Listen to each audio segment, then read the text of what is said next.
Welcome in, guys, to another Walking Dead Road to Survival video. This is your host, JustCMTexx, and today I'm coming at you with my armory guide. I've been seeing a lot of things going on as far as weapons being made, and people have just been struggling with the idea of how do I make this weapon and what weapon will fit correctly for a certain character. So today I want to kind of go over a guide to look at what weapons will fit and what are the things that you actually need to go after right after this. This is your host, JustCMTexx.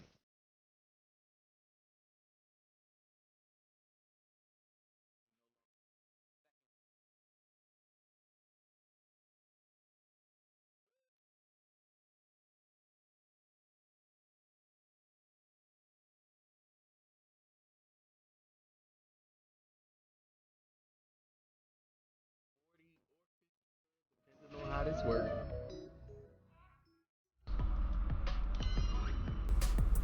So the weapons that we're going to look at today will be the red weapons, and we'll look at some of the blue weapons. And what we want to look at is, okay, which weapons fit? What do I need to go after? Why is this stuff is important?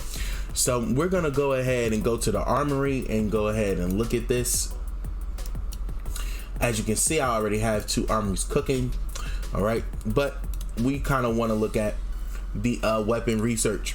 So when you go here to the weapon research, okay, this is your 5-tier weapon research, which is your epic weapons, and this will be your tier 4 weapons that you will have here. Now, as you can see, all of my armory is not done for everything. There's still some things that I'm missing, but what I do have unlocked are the most important ones that I believe that works for the characters. So for example, with my strong characters, support level 4, teammate reviving. When killing an enemy, a better chance to revive a teammate, 75% HP, 100% defense, right?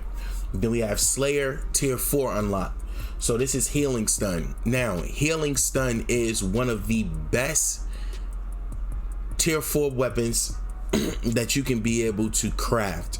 Okay, healing stun is one of the best, because what happens is with such things like infection being in the game, whenever you have healing stun, you can be able to attack the character, get a chance for that heal to go off, and you get 15% heal, which is roundabout the way of what a typical infection will run, about 15-25%. So you get it for 2 turns. You should be able to heal yourself within those 2 turns. So healing stun is a very, very popular tier 4 weapon, and it's underneath the Slayers, right?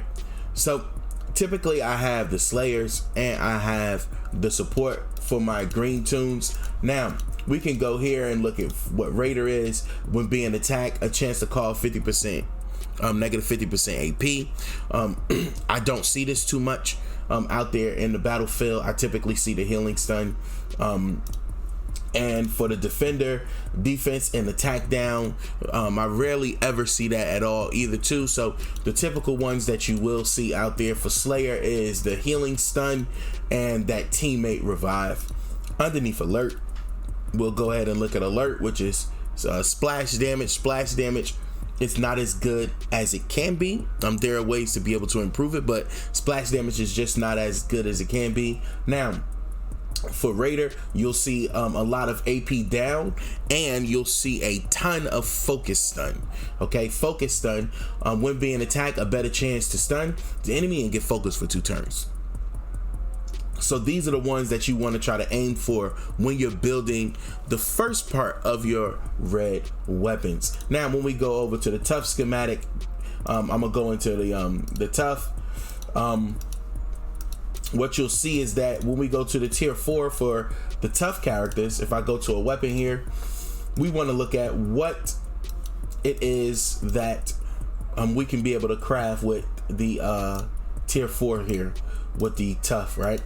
So you have the elusive impair, a better chance to impair when elusive. This is one of the number one defensive targets that you want to be able to craft when you're crafting a defensive weapon for a blue toon. You want the healing stun, the elusive impair here, okay?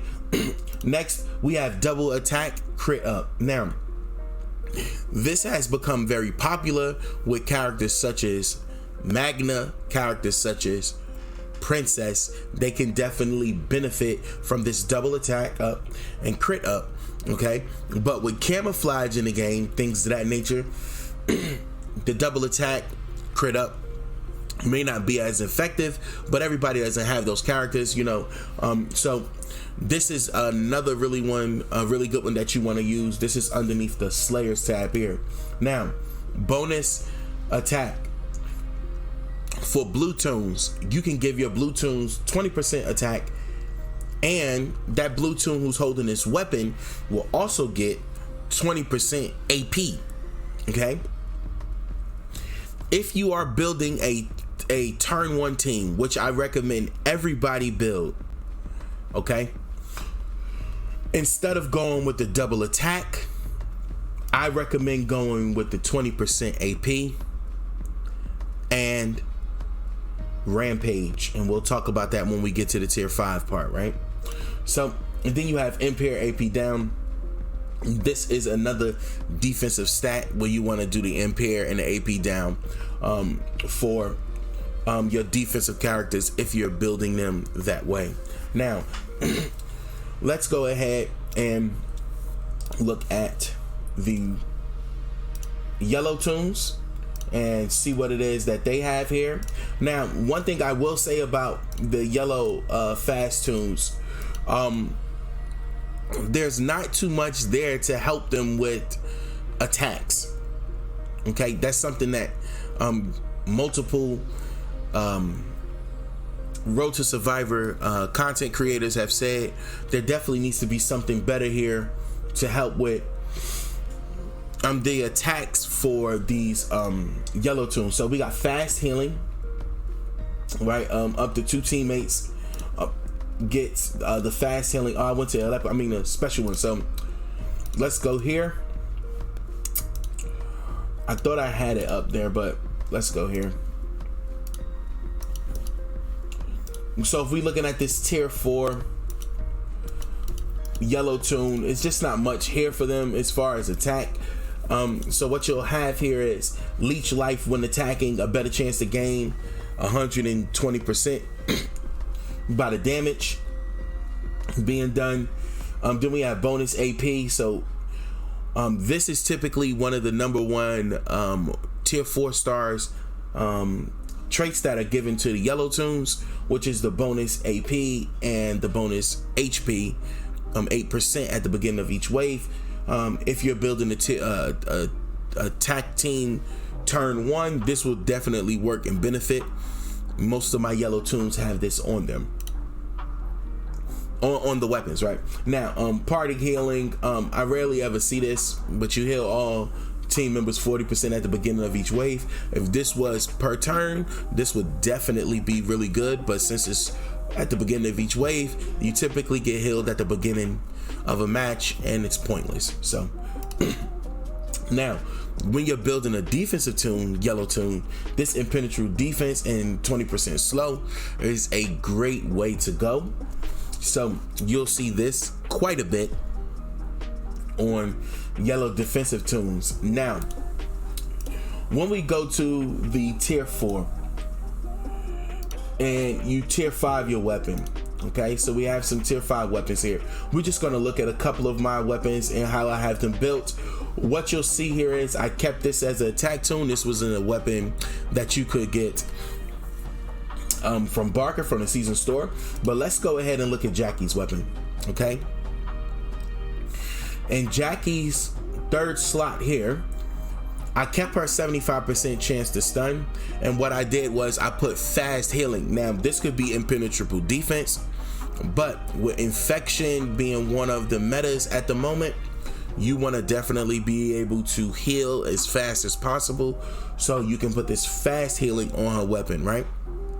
If you also notice, I have 40% HP and 36% defense. I took off the AP game. The reason being is because Jacki is a defensive toon and she has 66% AP, so she's gonna rush pretty quickly. So she'll get a natural turn 3, turn 2-ish rush if you put a command in the team. But even if you don't put a command in the team, you want to be able to surround her with other fast healing characters. So this is just an example of what a weapon would look like. You have to match and build the weapon according to the character in which you are working with. Okay, now when you're building off trait weapons, so what I mean by off trait weapon is, or just a general weapon, like this weapon is attached to Doc Stevens, right? So it has a special trait here. So what you want to do when you're building weapons like this, it's okay to put fast healing or something of that nature on Doc Stevens, impenetrable defense, whatever. But the thing is that you cannot take this weapon and use it on another character. So what you want to do is when you're using your resources, okay, you want to always use your resources towards a weapon that can be used on both characters. You can be able to switch it in on a character who has an attached weapon, and you can be able to switch it and use it on a character who doesn't have an attack weapon. You want to be able to use that on both of them. So you need to make sure that you're crafting these weapons as to where it's not an attached weapon. Okay, that's what you want to make sure you're doing. And what you'll see is a lot of my weapons on my defensive end, I put the HP and healing there. This is here for 1535, but I've been working to get fast healing and impenetrable defense on Lee's Guardian weapon, but it hasn't worked yet, so I'll keep it there until I can be able to get that done.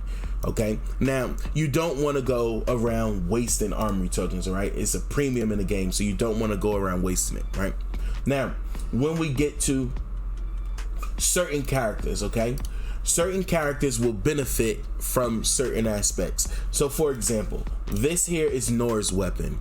Okay, Noor, when killing an enemy, gained 100% AP, and up to 2 teammates gain 50% AP. Okay, now what you want to put on Noor's weapon is crit expert. Okay, you want to put crit expert onto Noor's weapon. She will benefit greatly from that. Her RF will be characters that will benefit from those crit experts. Any character that you'll see, especially Noor, that does a regular attack on their rush will benefit from the crit expert.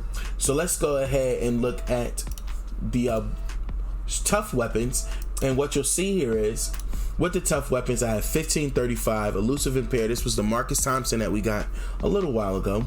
But for your tough leaders, typically the tough leaders are attack leaders, so you want that attack leader to have 1535. So that attack leader will boost all the crit and boost all the attack percentages of your main character.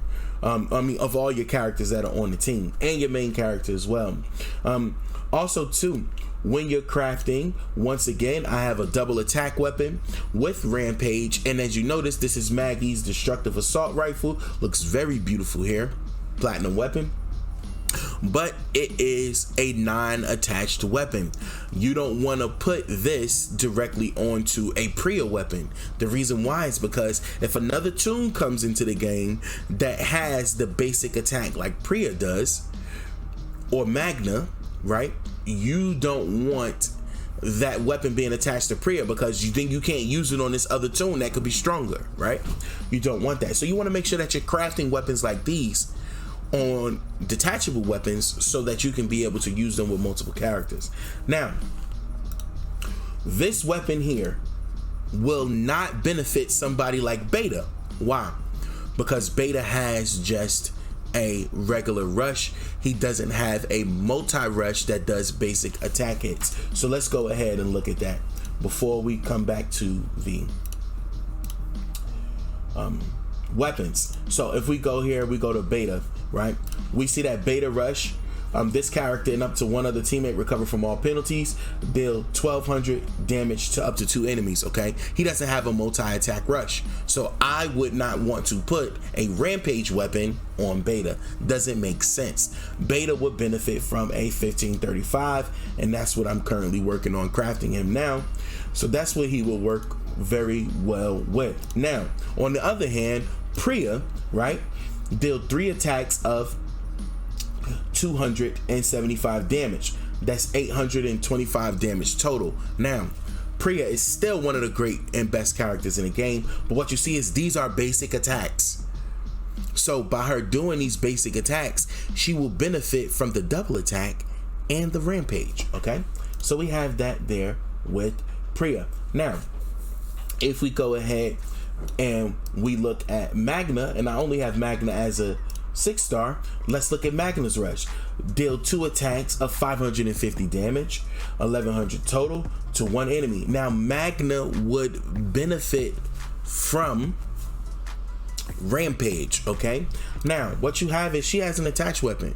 When attacking, a 75% chance to cause normalize for 2 turns and gain Guardian Shield. This is a great weapon. I would not want to change this off of Magna. I would want to keep this on Magna. Okay, but if I'm on an attack team and I'm trying to create a turn 1 attack team or a turn 2 attack team, and we're just trying to get through the battle really quickly, I would switch a Rampage weapon on Magna because she does tons of damage, right? That's what I am trying to explain there. Magna would benefit from that. Somebody like Beta would not. Somebody like Mercer would not benefit because of the type of rush that they have. Okay, now next, so when you're crafting these tough weapons, this is what you want to be able to pretty much craft on your tough weapon.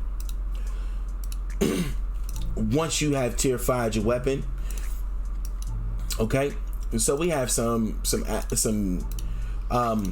tough ideas here. So one you want to go for is Rampage. It's definitely for your attack characters. You want to make sure that you get that Rampage there. And the other one that I recommend, if you're looking at defense, the tough healing will be a good one.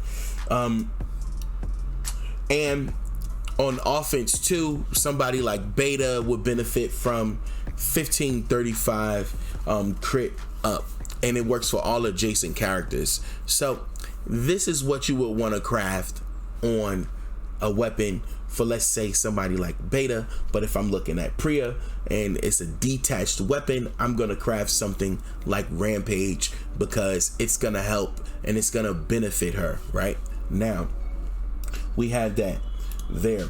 Now for your red Toons, when we go ahead and look at these red Toons here, all right, almost exclusively the red Toons, attack Toons benefit from 1535. Okay, because there's just not much in the way of the market here when it comes to the red Toons. Let me go ahead. I'm gonna try to look at one of these. Let me show you what I'm talking about here. When we go to the epic weapons for the red Toons, they got the alert buff. They got 1535, right? You have your pain spread, okay? And then if we go here, we look at the research, we'll see that for resistance tier 4, you have cleanse, which works very well with your trader. You want to have one of this with trader, or alert buff will work with trader, putting him in a good team to build up that defense. And destruction, slow attack when dealing a crit hit, a 33% slow will be caused for 3 turns to that enemy.